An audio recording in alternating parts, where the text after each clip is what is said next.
எல்லாருக்கும் வணக்கம். எல்லாரும் எப்படி இருக்கீங்க? போன வாரத்தில் எடுத்த ஒரு vlog தான் நான் எனக்கு ஷேர் பண்ணியிருக்கேன். மீஷோவில் இருந்து பெரிய கிளாஸ் கண்டெய்னர் அண்ட் சின்ன கிளாஸ் கண்டெய்னர் இது ரெண்டையும் ஆர்டர் பண்ணியிருந்தேன். கிட்டத்தட்ட 12 டேஸ்க்கு அப்புறம் தான் ரிசீவ் ஆகியிருந்தது.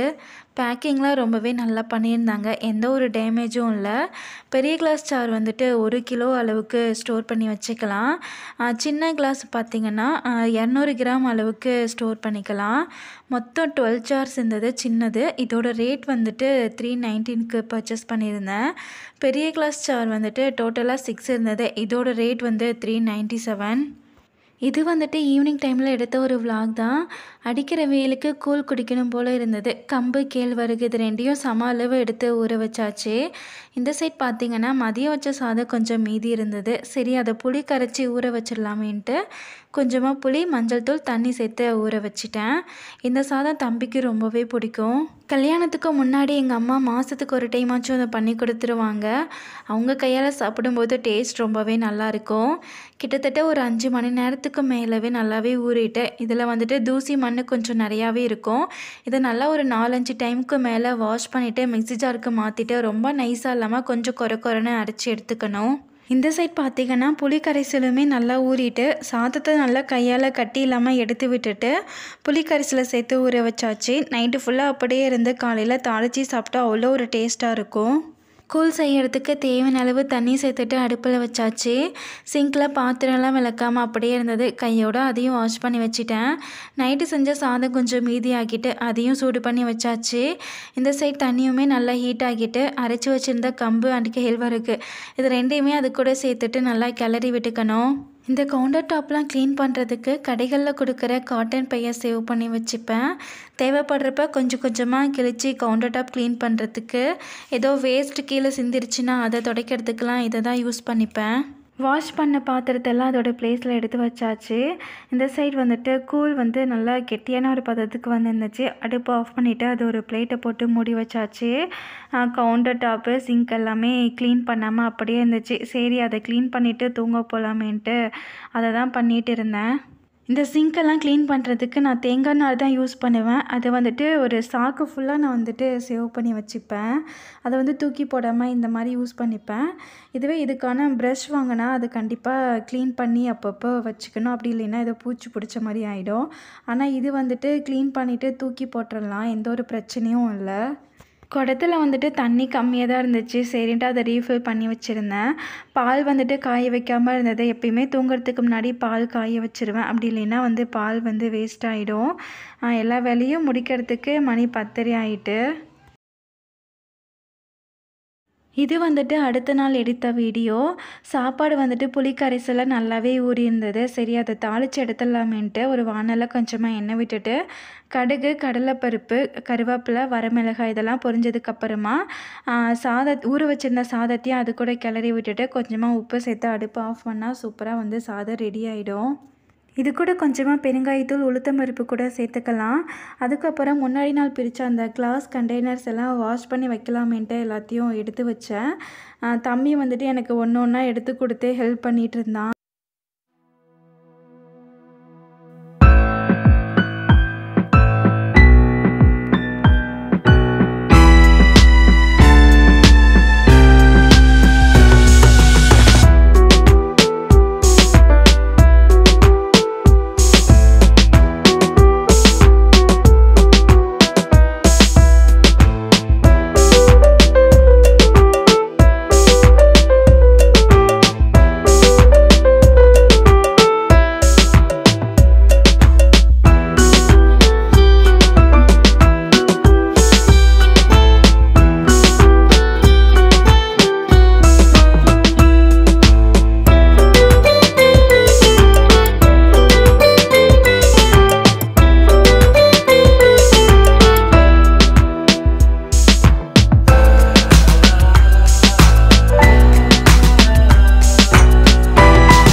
அந்த ஜார்ஸ் எல்லாத்தையும் லிக்விடு போட்டு நல்லா வாஷ் பண்ணிவிட்டு அதெல்லாம் கமுத்தி போட்டு காய வச்சாச்சு.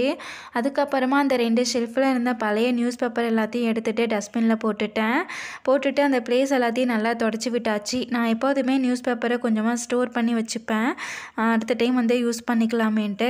அந்த ஷெல்ஃப் வந்து கொஞ்சம் ஈரமாக இருந்தது, சரின்ட்டு அதுக்குள்ளே தம்பி பாப்பா யூஸ் பண்ண பால் டப்பா வந்து லிக்விடு போட்டு வாஷ் பண்ணலாமேன்ட்டு அதை தான் பண்ணிகிட்டு இருந்தேன்.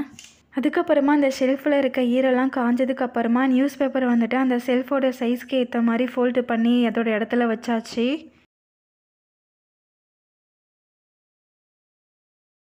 என்னதான் கமுத்தி போட்டாலும் உள்ளே அந்த ஈரம் லைட்டாக வச்சு இருக்கும் இல்லையா, அதனால காட்டன் கிளாத்தை வச்சு நல்லா உள்ளெல்லாம் தொடச்சி விட்டுட்டு இருந்தேன். இந்த சைட் பார்த்திங்கன்னா பாப்பா வந்து விளையாடிட்டு இருந்தா. அவள் வந்துட்டு தேங்காய் பால் பண்ணுறாளாம். மிக்சியில் வந்து தேங்காவை போட்டுட்டு அந்த கூடையில் வந்துட்டு தண்ணி இருக்கான், அது முண்டு அதில் வந்து ஊற்றிக்கிட்டு இருந்தா.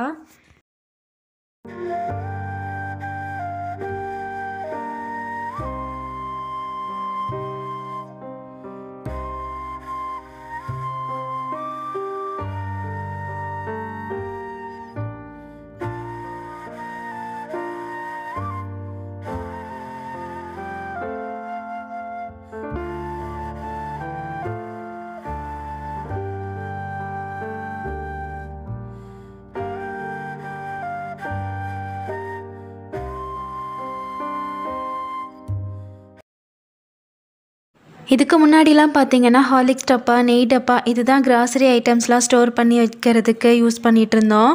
அதுவும் அத்தை தான் நிறைய பிளாஸ்டிக் டப்பாலாம் தெரிஞ்ச மளிகை கடைகளில் வாங்கி வச்சுருப்பாங்க.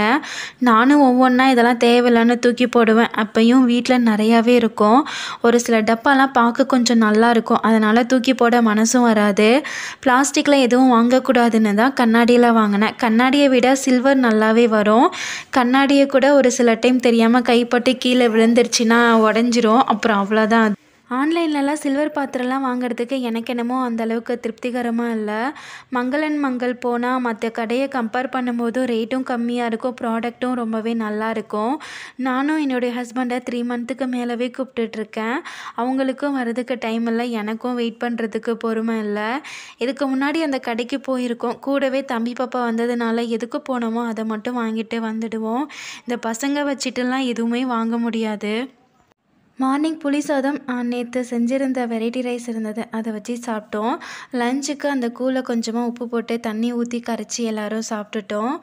என்னுடைய ஹஸ்பண்ட் வீட்டுக்கு வரும்போது கரும்பு ஜூஸ் வாங்கிட்டு வந்திருந்தாங்க. அதை தம்பி எடுத்த உடனே கீழே போட்டு உடச்சி எல்லா இடத்துலையுமே சிந்தி விட்டுட்டான். டிவியில் ஏதோ ஒரு பாட்டு ஓடிட்டு இருந்துச்சு, அந்த பாட்டுக்கு பாப்பா டான்ஸ் ஆடிட்டு இருந்தா. அவளுக்கு தெரியாமல் எடுத்த ஒரு கிளிப் தான் இது. அதுக்கப்புறமா ஜூஸ் இந்த இடத்தெல்லாம் மாப் போட்டு தொடச்சி விட்டுட்டேன். கூடவே கவுண்டர் டாப்பையும் நல்லா க்ளீன் பண்ணி விட்டாச்சு. அப்படியே மீதி இருந்த பாத்திரத்தையுமே நல்லா வாஷ் பண்ணி வச்சாச்சு. தம்பிக்கு வந்து அக்கி மாதிரி போட்டிருக்கு, அதனால் பானை விற்கிற இடத்துல போயிட்டு உடஞ்ச பானை துண்டுகள்லாம் வந்து வாங்கிட்டு வந்திருந்தாங்க. அதை தண்ணியில் கரைச்சி அதை இருக்க இடத்துல வந்து தடவி விட்டால் சீக்கிரமாகவே க்யூர் ஆகிடுன்ற மாதிரி சொன்னாங்க. அதை தான் அவனுக்கு வந்து தடவி விட்டுட்டு இருந்தேன்.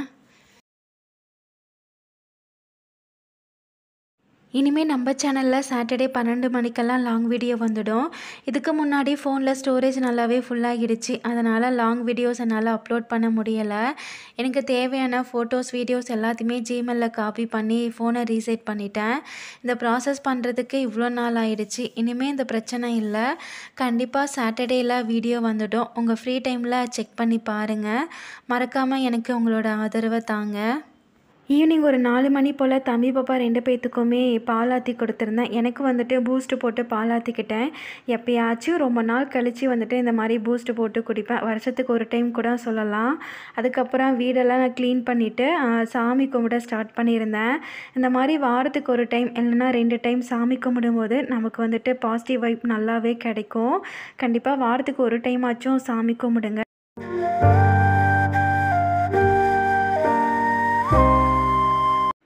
நைட் நைட்டு டின்னருக்கு சப்பாத்தி பண்ணலாமேன்ட்டு மாவெல்லாம் பிசைஞ்சு ஒரு அரை மணி நேரத்துக்கு மேலவே ஊற போட்டிருந்தேன். நம்ம எந்த அளவுக்கு நல்லா மாவு பிசைஞ்சு அழுத்தம் கொடுக்குறோமோ சப்பாத்தியும் நல்லாவே சாஃப்டாக வரும். மாவுலாம் ஒரு அரை மணி நேரத்துக்கு ஊறினதுக்கப்புறமா ஒரு அரை மணி நேரம் நல்லா பிசைஞ்சு வச்சுருப்பேன். அதுக்கப்புறம் கொஞ்சம் பிசையும் போது தண்ணி ஊற்றிட்டேன் போல் மாவில் டிப் பண்ணி போட்டிருந்தேன். சப்பாத்தியும் சூப்பராகவே வந்திருந்தது. இதுக்கு உருளைக்கிழங்கு கடலை மாவு போட்டு ஒரு டிஷ் தான் பண்ணியிருந்தேன். அவ்வளோதான், டின்னர் சூப்பராகவே முடிச்சாச்சு. உங்களுக்கு இந்த வீடியோ பிடிச்சிருந்தால் லைக் பண்ணிவிட்டு மறக்காமல் நம்ம சேனலை சப்ஸ்கிரைப் பண்ணி சப்போர்ட் பண்ணுங்கள். தேங்க்யூ.